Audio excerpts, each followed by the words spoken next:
Hey guys, Doodler.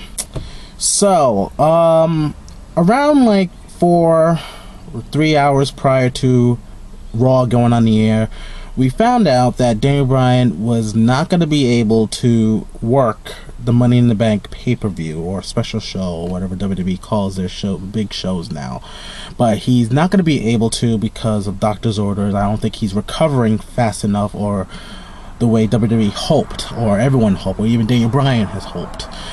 There has been rumor that he was still having some numbness in his arm and stuff that pretty much indicate he wasn't recovering fast enough. So with that being said, as the doctors has mentioned this, and since it got leaked, WWE had to respond, and they responded by actually stripping Daniel Bryan of the WWE World Heavyweight Championship. So we're not going to see Daniel Bryan at Money in the Bank defending those titles against Kane.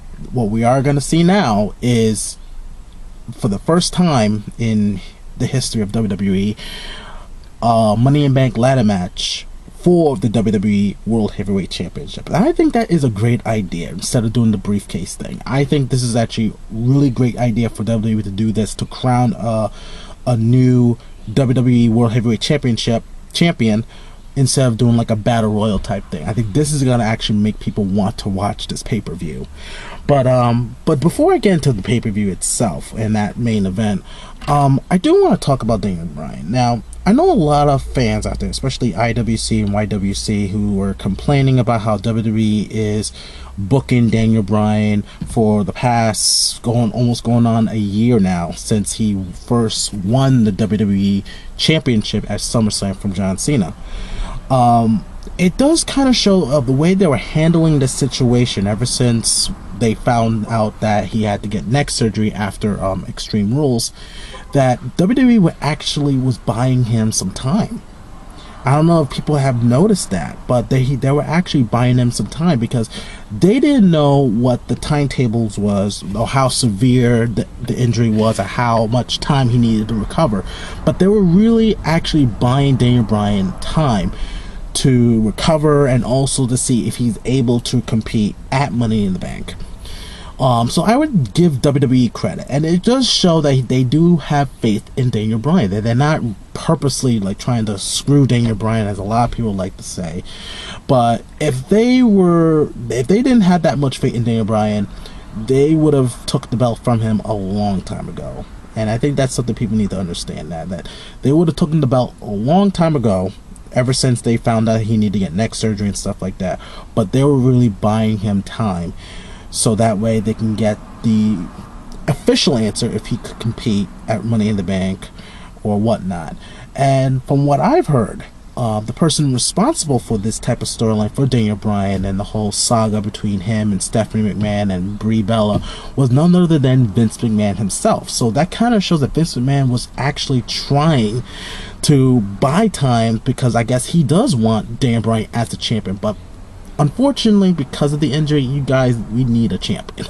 We can't just keep on prolonging. But now that we have a definite answer that it's going to be longer for Daniel Bryan to heal from his surgery, that they're going to have to do what's, dare I say, best for business. You know what I mean?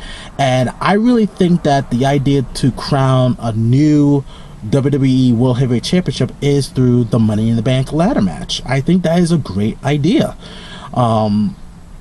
It does kind of bring back some importance to the championship, because you have more guys actually going after, rather than just throwing people over the top rope. You have like a select few people who are quite possibly close to the elite group, who are good candidates to be the champ, climbing a ladder to grab the brass ring. And that is what we really want. You know what I mean? And I really think this is actually going to be a good way to bring back importance to the belt, and also bring back importance to the Money in the Bank ladder match, in my opinion, because over the past few years we have 2 ladder matches, and I just felt that because of having the 2 ladder matches and stuff, it was kind of dumbing down the importance of it. But I do hope that at this Money in the Bank, that it's only going to have just one Money in the Bank ladder match. I hope it's just one, and not have a second one to see, well, we're going to do our traditional Money in the Bank match where we grab a briefcase for the contract, because I think that's been done to death. I know it's exciting because it's, you never know when they're gonna cash it in and stuff like that. I mean, that's exciting and all, but how about we just take a year off of it? You know what I mean? You get what I'm saying? Like, let's take a year off of it, and let's just concentrate on building back prestige to the WWE World Heavyweight Championship for right now. You know what I mean? If they do it, that's up to them. But I just think if they do this, it's just gonna lose a lot of steam for this type of matchup. They're gonna have a second one, so that way we can determine who gets the briefcase and gets to cash it in and whatnot. You know what I mean? But that's just me. But what do you guys think? Do you think WWE did the right thing to strip Daniel Bryan of the title? Do you think it's a great idea that they're using the Money in the Bank ladder match to find out who's the new WWE World Heavyweight Champion? And do you think they should do this every year, like a traditional thing, kind of like how they did it with Elimination Chamber? Do you think they should make this as a tradition to have the WWE Championship be defended and contested in a Money in the Bank ladder match? I think it should, but I can't make decisions. It's WWE. So leave a comment down below. Tell me what you guys think, and we'll see if we'll go from there. Alright, guys. Take care.